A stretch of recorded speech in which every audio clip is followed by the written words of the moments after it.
Не деген намаздар кетіп жатыр ғой. Еще мысалға мынадай нәрсе бар. Таң намазын оқып кімде-кім жамағатпен дейді, пайғамбарымыз айтады саллаллаху алейхи вассалам. Кімде-кім таң намазын жамағатпен оқыса дейді. Кейін намаз оққан жерінде күн шыққанға дейін Алланы еске алып отырса дейді. Зікір қылып.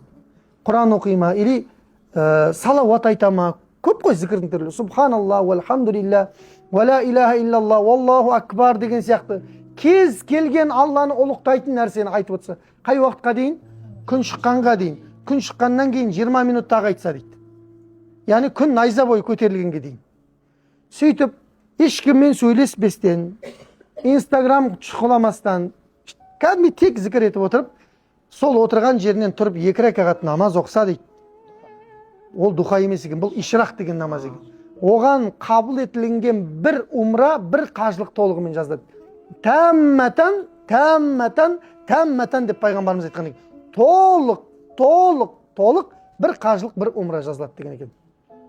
Бола ма жасауға? Болады ғой қажет. Ақыры біз сол үшін келгенбіз ғой құлшылыққа.